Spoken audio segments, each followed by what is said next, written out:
참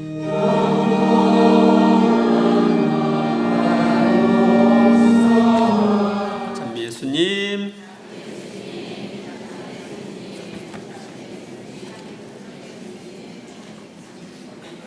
오늘은 대림 제4주일입니다. 오늘의 독서와 복음은 구약에 예언된 대로 메시아이신 분, 하느님이신 분이 사람이 되어 이 세상에 오심을 알려주고 있습니다. 그리고 그 가운데 마리아가 중요한 역할을 하였음을 알려줍니다. 첫째로 오늘의 독서와 복음은 구약에 예언된 하느님의 말씀이 신약에서 실현되었다는 것을 증거하고 있습니다. 오늘 우리가 읽은 사무엘 하권에 보면 더 나아가 주님이 너에게 한 집안을 일으켜 주리라고 선언한다. 너의 날수가 다 차서 조상들과 함께 잠들게 될 때 내 몸에서 나와 내 뒤를 이을 후손을 내가 일으켜 세우고 그의 나라를 튼튼하게 하겠다. 나는 그의 아버지가 되고 그는 나의 아들이 될 것이다. 너의 집안과 나라가 내 앞에서 영원히 굳건해지고 네 왕좌가 영원히 튼튼하게 될 것이다. 그런데 오늘 누가복음에는 보라, 이제 네가 잉태하여 아들을 낳을 터이니 그 이름을 예수라 하여라. 그분께서는 큰 인물이 되시고 지극히 높으신 분의 아드님이라 불릴 것이다. 구약 성경에서 나는 그의 아버지가 되고 그는 나의 아들이 될 것이다 했는데 여기서 지극히 높으신 분의 아드님, 바로 하느님의 아드님이라고 불릴 거라는 걸 이야기합니다. 주 하느님께서 그분의 조상 다윗의 왕좌를 그분께 주시어 그분께서 야곱 집안을 영원히 다스리시리니 그분의 나라는 끝이 없을 것이다. 끝이 없는 나라, 영원한 나라, 바로 구원의 나라를 가리키는 거죠. 바로 예수님에 의해서 이 구약의 예언이 실현됐다는 것을 알려주고 있습니다. 구약 성경에는 이 메시아와 관련되는 예언이 300회 이상 나옵니다. 구약의 수천 년의 역사를 통해서 메시아가 올 것을 예고했습니다. 하느님께서는 타락한 하와와 아담에게 타락으로 이끈 뱀의 머리를 밟을 하와의 후손을 예고했고 그 안에 바로 메시아가 들어있는 거죠. 그리고 예수님이 바로 다윗의 후손이라고 하는 것도 알려주었는데 실제적으로 다윗의 후손인 마리아와 요셉 그 가문에 예수님이 탄생하셨습니다. 예수님이 인류의 스승들이라고 하는 공자나 맹자나 소크라테스나 마호메트나 석가모니나 이런 사람과 다른 점이 있다면 바로 예수님은 예언된 존재였다 하는 것입니다. 한 나라의 대통령이 다른 나라를 갈 때도 언제 갈 거라는 것이 예고가 됩니까? 안 됩니까? 예고가 되죠. 지난번에 문 대통령이 시진핑을 만나러 중국에 갈 때도 예고가 됐죠. 그리고 먼저 다른 사람들이 가서 다 준비 작업을 하죠. 그런데 하느님이신 분이 사람이 되어 이 땅에 오시는데 갑자기 오실 수가 없죠. 그러니까 수천 년의 역사를 통해서 예언되고 준비된 것입니다.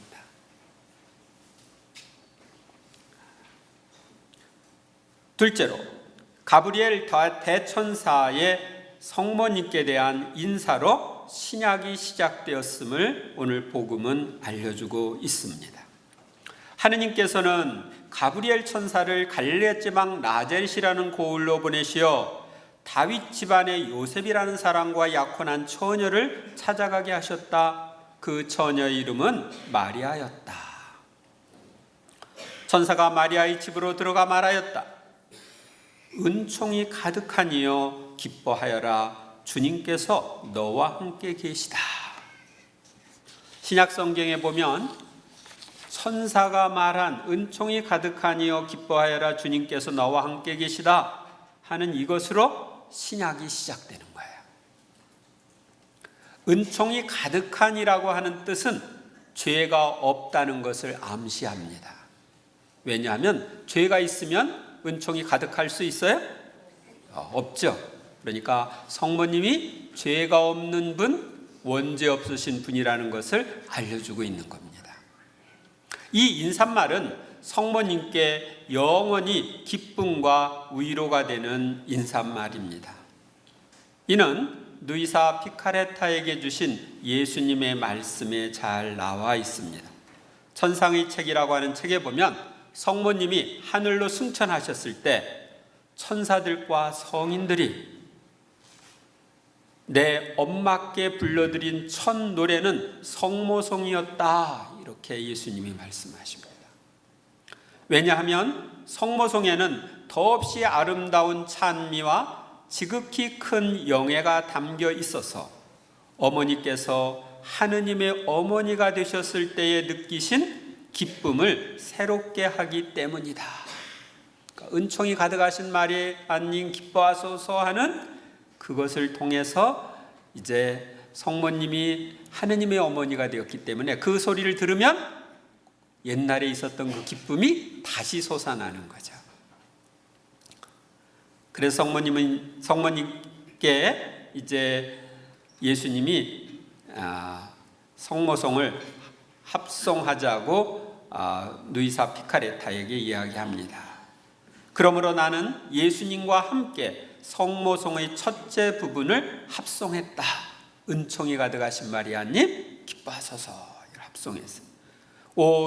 우리의 지극히 거룩하신 엄마께 당신께서 사랑하시는 아드님과 더불어 하례를 드리는 것은 얼마나 정겹고 감동적인 일이었는지. 하례, 인사를 드리는 것, 천사의 인사를 우리의 인사로 해서 드리는 것. 예수님께서 발음하시는 낱말마다 매우 큰 빛이 내포되어 있어서 이 빛을 통하여 지극히 거룩하신 동정녀에 대한 많은 사실을 깨닫게 되는 것이었다. 또 예수님이 누이사에게 이렇게 말합니다. 내 사랑아, 자애로우신 내 어머니께 가장 큰 기쁨과 위로가 되는 말은 주님께서 함께 계십니다. 천사가 주님께서 함께 계시다고 얘기했죠. 천사가 이 말을 하자마자 어머니께서는 거룩하신 분의 온 존재가 자기 자신에게 전해지는 것을 느끼셨다.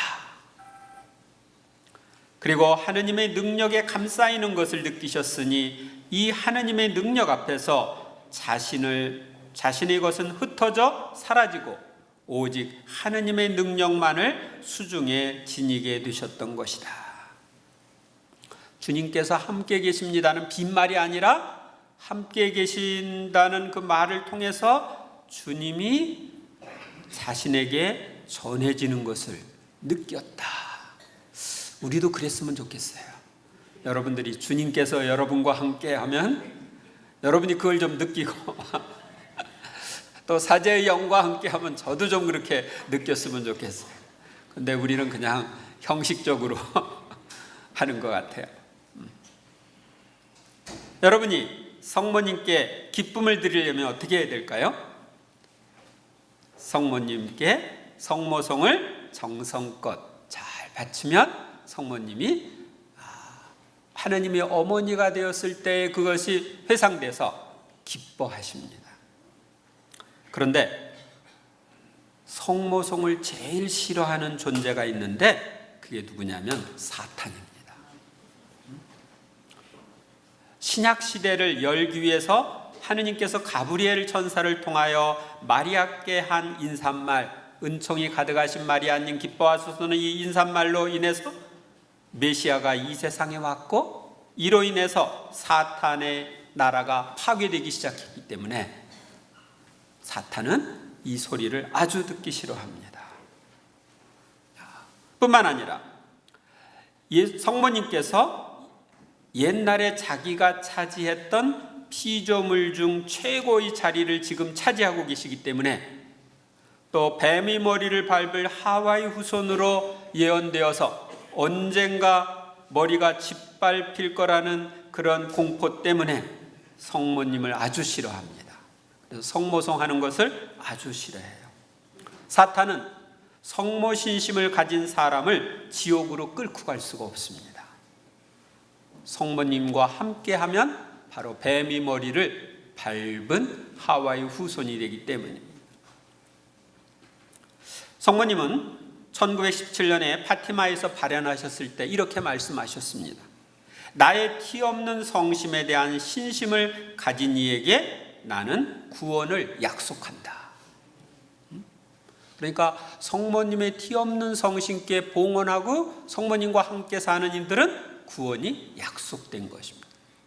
성모님은 모든 은총의 중개자이시기 때문에 나의 구원에 필요한 은총을 전달해 주실 수가 있으십니다.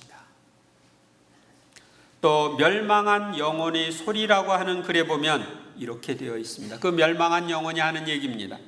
하느님께 가는 길은 기도가 제일이며 그리스도의 어머니께 기도하는 것은 더욱 좋은 것 같습니다.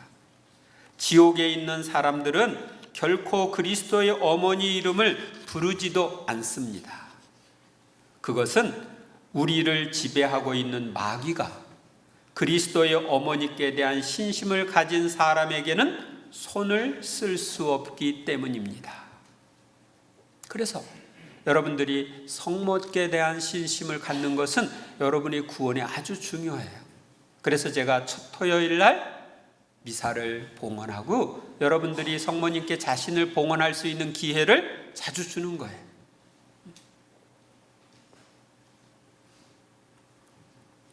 셋째로, 성모님께서 가브리엘 천사를 통해서 주신 하느님의 말씀에 내하고 순종함으로써 하느님이신 분이 사람이 되어 이 세상에 오실 수 있으셨습니다. 오늘 복음에 보면 보십시오, 저는 주님의 종입니다. 말씀하신 대로 저에게 이루어지기를 바랍니다. 이렇게 성모님께서 하느님의 말씀을 받아들입니다. 만약 성모님이 성령으로 잉태하는 거 나 안 할래요. 그러고 거부했으면 어떻게 될까요? 그러면 우리의 구원이 문제가 됩니다. 성모님의 내하는 이 순종으로 구원이 이 세상에 왔습니다. 그러니까 내가 구원된 것은 누구 덕분이야? 성모님이 내하고 받아들인 덕분이에요. 그래서 우리 교회는 하느님의 말씀에 내하고 순종하는 생활을 하도록 신자들에게 이야기하고 있고, 우리 교회는 이 순명, 하느님의 뜻에 내하고 순명하는 순명이 교회 생활의 중심이 되어 있습니다. 우리 천주교회가 개신교와 다르게 하나로 일치된 공동체를 이룰 수 있는 것은 이 순명 때문입니다. 신자들은 사제에게 순명하고, 사제는 주교님께 순명하고, 주교는 교황님께 순명함으로써 우리가 하나로 일치된 공동체를 이루고 있는 것입니다. 그런데 순명하지 않고 새로운 교회를 만들겠다고 뛰쳐나간 개신교들은 자기들이 순명하지 않고 뛰쳐나갔기 때문에 다른 사람에게 순명하라고 할 수가 없습니다. 그러다 보니까 또 마음이 맞지 않으면 뛰쳐나가고 그러다 보니까 수백 개의 종파가 생긴 것입니다. 순명은 하느님이 원하시는 것이고 예수님이 하셨던 것이고 성모님이 하셨던 것입니다. 예수님은 십자가에 못 박혀 죽기까지 아버지께 순종하셨죠. 그래서 우리는 예수님을 따르려면, 성모님을 따르려면 어떻게 해야 돼요? 순명해야 하는 것입니다. 우리는 이번 한 주간 동안 구약의 예언이 신약에서 실현되었음을 기뻐하고 메시아를 보내주시겠다는 약속대로 메시아를 보내주신 하느님께 감사와 찬미를 드려야 하겠습니다. 그리고 앞으로 예수님이 오시겠다고 약속하셨죠? 언젠가 재림하실 거예요. 재림에 대한 약속도 이루어질 것을 믿으셔야 하겠습니다. 또 메시아가 이 세상에 사람이 되어 오시도록 협력하신 성모님께 기쁨과 위로를 드리기 위해서 성모송을 정성껏 자주 바쳐야 하겠습니다. 특히 묵주의 기도를 해야 되겠습니다. 묵주의 기도를 할수록 마귀들은 그 소리가 듣기 싫어가지고 도망갑니다. 그래서 옛날에는 아주 공소나 이런데 신부님이 안 계신 그런 곳에서도 어떤 사람이 마귀 들렸다 그러면은 저 집에 마귀 떼러 가자. 그리고 신자들이 같이 모여가서 묵주의 기도를 몇 날 며칠이고 계속 바칩니다. 언제까지? 마귀가 나갈 때까지. 그러다 보니까 마귀들이 도망가는 거예요. 왜? 자기가 싫어하는 성모송이 자꾸 낭송되고 또 이제와 저희 죽을 때 저희 죄인을 위하여 빌어주소서 하는 대로 성모님이 빌어주시니까 그들이 떠날 수밖에 없는 것입니다. 우리는 구원을 위해서 마귀가 싫어하고 나에게 손을 쓸 수 없도록 성모님께 대한 신심을 키워야 하겠습니다. 그리고 성모님처럼 나도 하느님의 말씀과 교회의 가르침에 순종하는 생활을 해야 하겠습니다. 이번 한 주간 동안 여러분들이 특별히 이런 삶을 사심으로써 하느님께 기쁨을 드리는 한 주간이 되시기를 바랍니다.